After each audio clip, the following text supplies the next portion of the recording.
Sandwich Stanley Sledgehammer. That's me. My name is Stanley Sledgehammer. It's a pretty cool name. Did you have to change your birth name to get that? No, my father was really into concrete and concreting tools.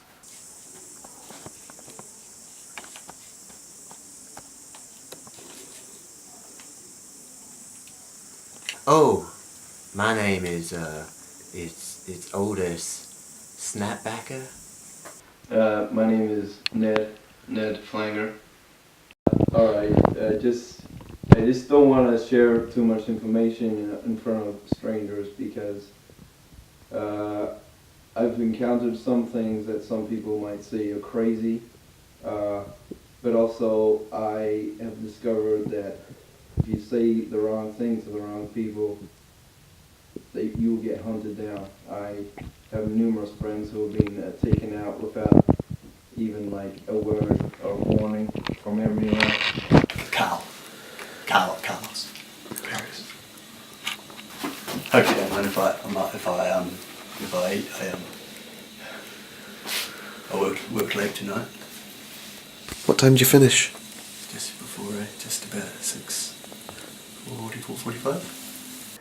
Hey there, the name's Edward Steinberg. I'm from Cleveland, Ohio. I've been living here for the past 10 years. I sensed some alien activity around the area, so I decided to move there with my family and see if I could figure something out to better the alien community and better people's understandings of aliens. Well, this one time, you see, when I was about 3 or 4, just quite a little boy, I saw some aliens, and I was grabbing for some camera to snap the photo of the aliens just so I had some proof here, and I just didn't have one, and so I from that day on, I then went and made sure I had a camera with me at all times in order to get the photo of the UFO again, because I just don't want to miss it a second time, you see. Just a normal night. I was walking home from my job down at the mill.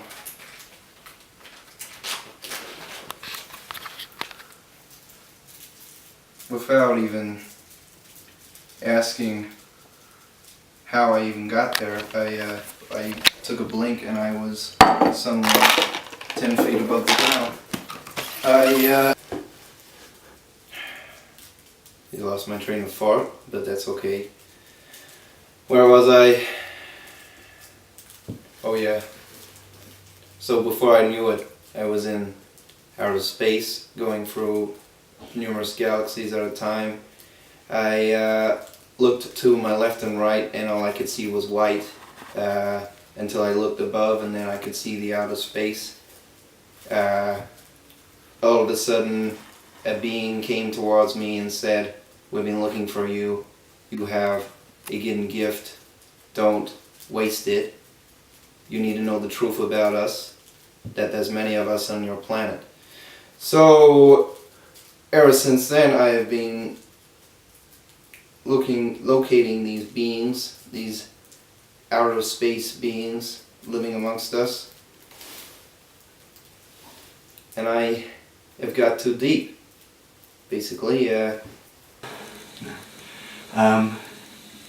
It's like I was sort of on this like the side of this hill bit, and I was like looking up towards like where they were coming from, and at first I thought it was just like shooting stars, or like how like that's apparently what most people think, but then they came in and they got so much bigger, and I assumed it was a plane or something, or like a satellite, but it just came right in, and it was just huge, just big, and really bright. And did you interact with the aliens at all? No. I've been trying to.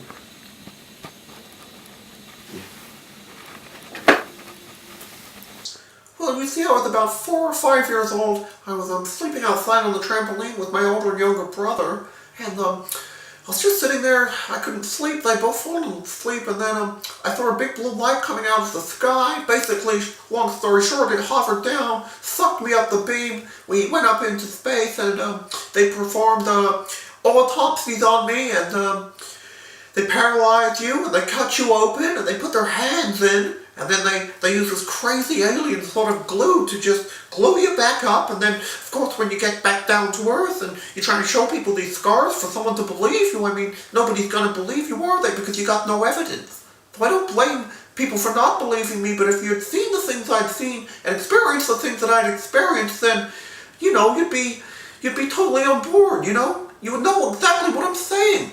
Well, I've encountered at least 27 unique species of alien. I mean, I've seen them since I was about 4 years old. Yeah. Everything from, like, you know, your typical reptiles, your greys, you know. I've seen all, those are very popular aliens. But cameras, what if one doesn't work? I'm gonna need another one. But then if that one doesn't work as well, you gotta have backup number 3 here. And this one uses the film rather than the digital. Can you show me, sir? Can you show me which one is the film one? Oh, here's number 1. That's number 1? My primary That's your primary snapper. That's a digital? Yes, this is the digital. That's Canon? Yes, and then I've got number 2. Yeah. It's the wide angle, in case it's swooping by quite quick. What am I seeing there? Is that a Chinon? Yeah, that one is. And then number 3 is just the classic film camera with the just the AA battery. So if A and B got no battery, you got number 3, easily charged, easily replaced batteries. Constant. Technology goes down. I mean, Yeah. you're still getting your footage. Yeah, You're not being let down due to a power cut or something like You can that. get a nice image on something. Yeah. Yeah. I read that one in a book. Well, yes, actually, I have encountered space holes once or twice. The most memorable of the 2 times was actually the second time that I was abducted. I actually managed to escape because the anesthetic didn't take for some reason.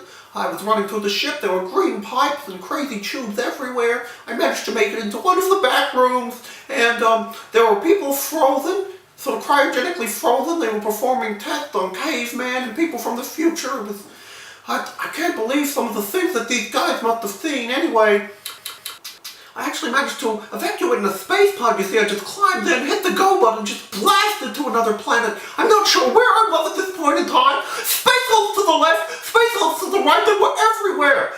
Each and every one of them wanted a piece of me, and it was just great.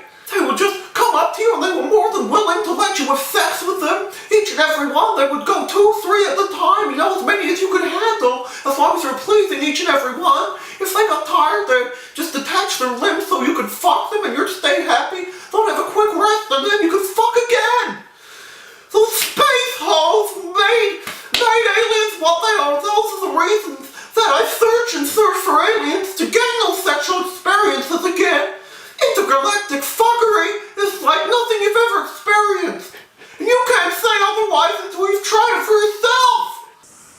Space hoes? I ain't heard of no space hoes. So you're inexperienced. I'm having enough time and fun with just regular Earth hoes. Like, they're doing a good job. I don't know how space would make him any better.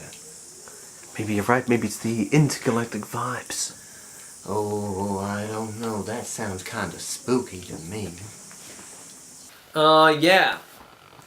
A few times, yeah. There were some space hoes, yeah. They were just hanging out, yeah. We had a great time, yeah. It was great. Did you fuck them? Yeah. Well, if you could call it that, I mean, you know, they're not really like humans. They've got all kinds of weird body parts. And it's just generally just a great time. I highly recommend it. Could you please tell me about any of these body parts? Oh, well, like, there's basic things like tentacles and, like, extra teeth. But, sometimes they have these other, like, legs, sort of half a leg, half an arm. But it's also like an eyes, so they can see with their limb, and they put it everywhere, and it's just weird, man. would you have a threesome with 2 aliens? Already did it, man. Like 2, 3, 21 even. It was, yeah, man. Space hoes are mean. What would you rate that out of 10? 11. I've discovered that from speaking to other species that there has been a way that galactic empires make money through slavery, and I've encountered many of these slaves that are called space hoes that are just bomb diggity hot and just will honestly do anything without even you trying. We have to pay them in galactic units, but it's a good time, I tell you. Well, I've had a few experiences there. Whew. Space hoes, have you heard of them?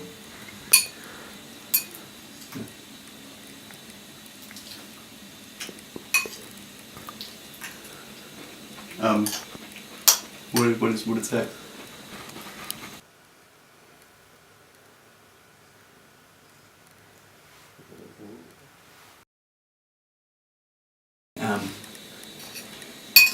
The ones, what I've been communicating with recently is, I think, I can't really get at exactly where it is they're from, but they vocalize in like a, in a way that I've never heard before from any of the other ones that I've been in contact with. It's there's a definite pattern to it. It's not, I don't know the species, I don't know what they look like, but I've received sort of audio. I pick up audio with a. I'll show you later on, but it's an invention of my own. And I've got audio from this one area, I suppose, of the universe. I don't know who they are, but they would. I don't know. Favorite seems like a trivial word, but I would say they are the most intriguing that I have come across. Most definitely, it's sort of towards what I point my receiver towards Orion's belt, the bottom of there's 3 stars, and the bottom one of the belt, the left of his belt. I point it towards there, and I often pick up. It's high pitched, very high pitched, and it's got there's a definite pattern to it, which I haven't decoded it, but I know that they are communicating. It's like a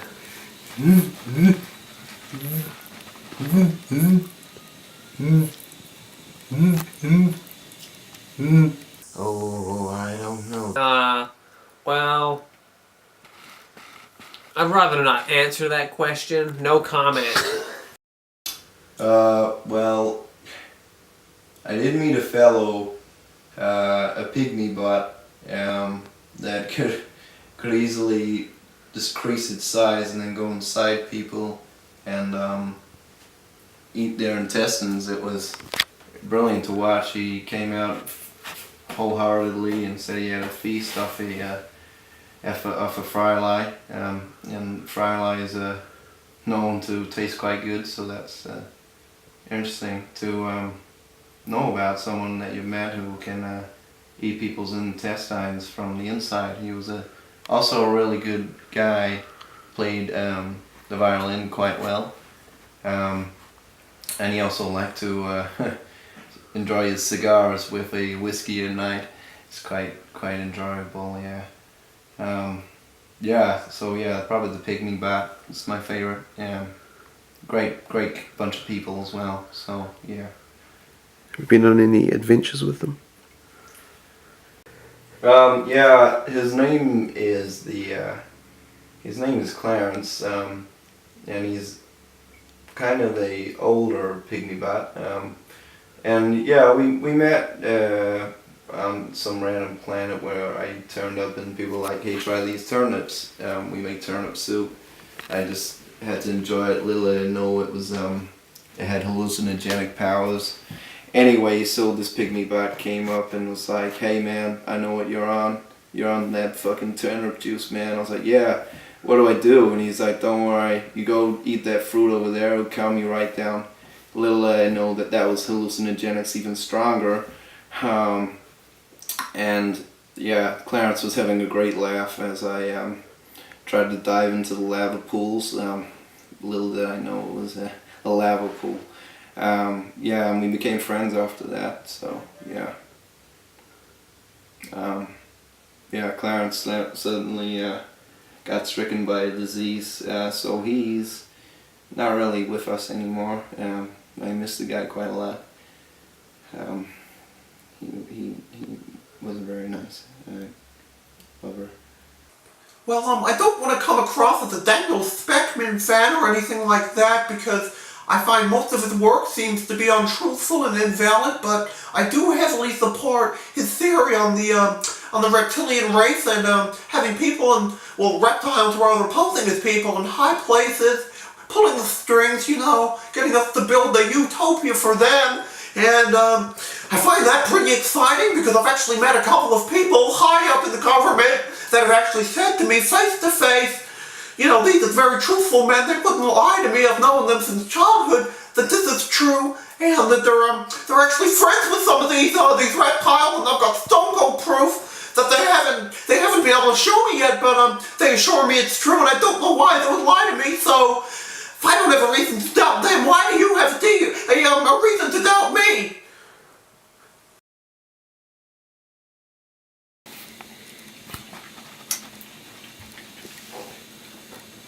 I was saying before that that when I pick them up, I position my receiver, which is actually a friend of mine's got the receiver at the moment, but I've got a temporary setup. But he's having a look at it. He's quite a very intelligent man, Marcel.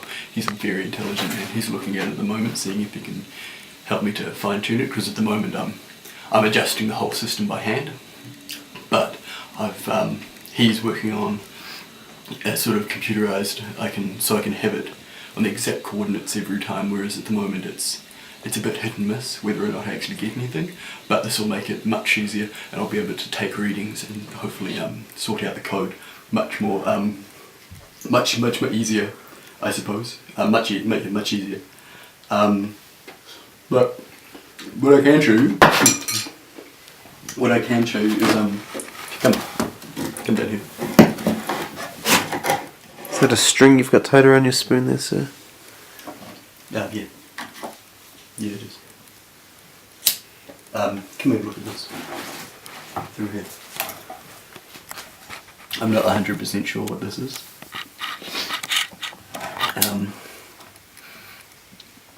But I know that it came from space. Do you have any theories as to what it may be? No. But I saw it come down. 100%. Did it just fall down from the sky, or? Yep. Ow. Yes, definitely. Can you be certain that it didn't come from an aircraft, just an aeroplane or something like that? Something of the sort? Well, it's not a material that I've ever seen before.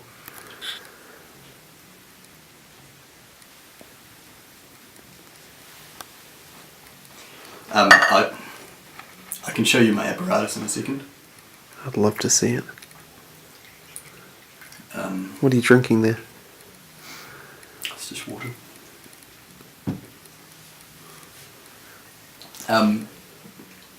So what I've got set up, if you just want to...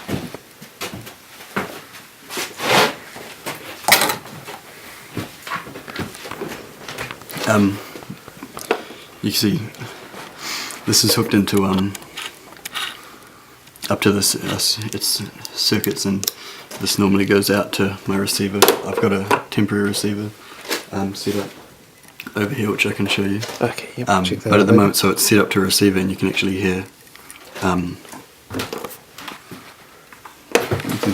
you can hear space, more or less. So have a listen. Have a listen. Is it mostly static? I don't hear anything at all, to be honest with you. It's mostly static tonight. I've sort of yeah, I've got it. I mean, I'm on my temporary receiver anyway, so it's kind of hard to make out anything in particular, but it's definitely still there. And what do you think the aliens want from you? The same thing I want from them. What's that? Just to know, you know? I just want to know.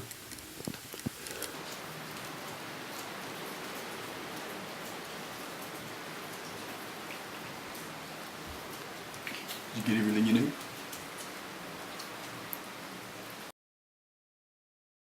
These unbelievers are just people that are too stubborn to look into it and just examine the facts and see that this is truth.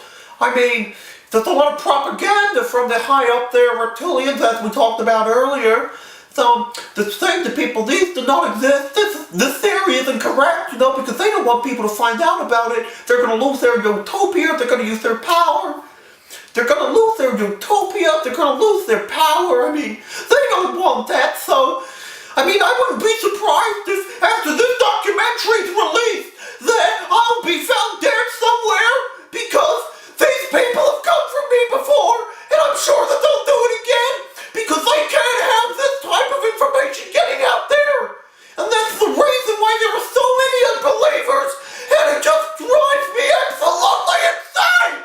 Okay, well, thank you very much, sir. I guess that concludes this interview. Yeah, I think it does.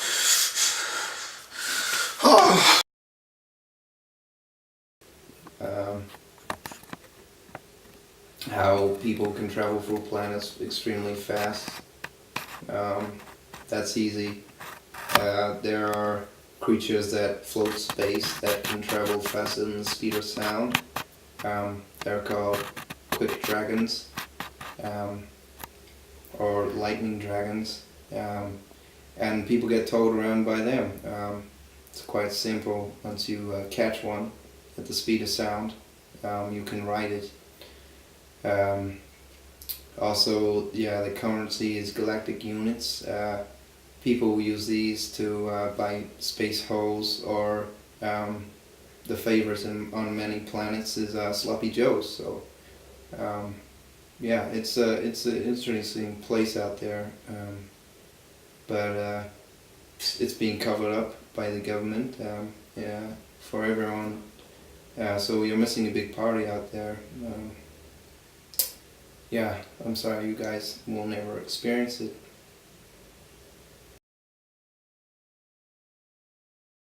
Yeah, I can say with complete truthfulness that Brock Lesnar is half alien. That's why he's so big and powerful.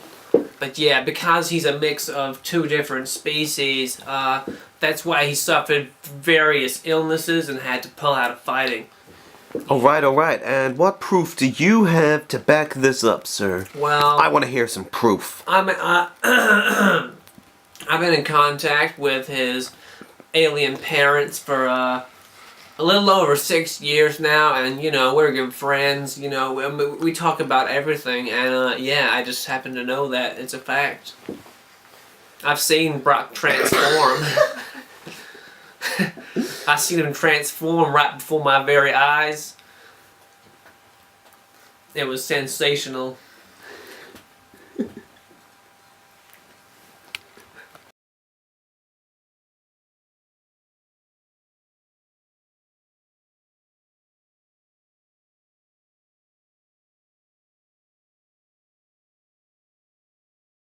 I guess another interesting story from my life was at the age of 3 or 4 when I did see the UFO, I didn't have a lot of money then, and so buying a camera and then camera school to learn how to use it was quite difficult for a 4.5-year-old. And so to make a little money on the side, I changed my name to Snapbacker. That was my first step.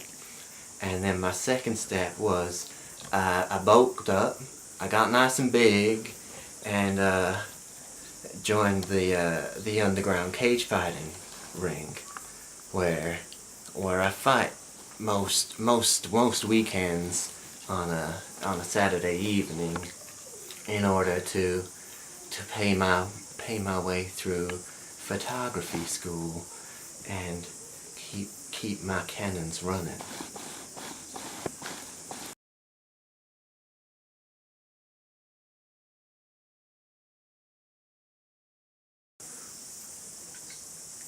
Me? An alien? Yeah. But then I would be just snapping pics of myself. And I'm not doing that. Because I'm not, am I? I don't think so. But I don't know you very well. Oh. Maybe... What if I just try and take a photo of myself? Then maybe if I can take a photo, I must be an alien. If you can take a photo of an alien, does it show up as an alien in the photo? I have reason to suspect that would be the case. Yeah?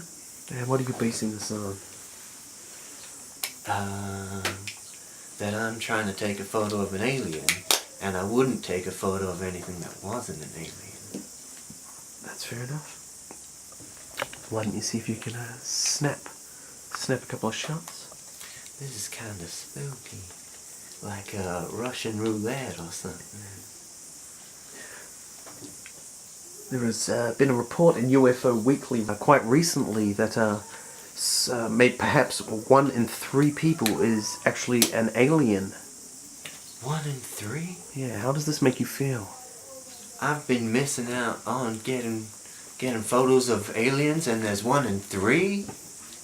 Why have I been missing all these aliens? Have you been looking in the right spot? That cannot be true. Perhaps they because congregate if there together. were aliens here, I would be taking photos of them. And you're certain of this? It just blows my mind when you come up with hypothetical theories like that. I just can't comprehend those statistics. What do you have against these statistics?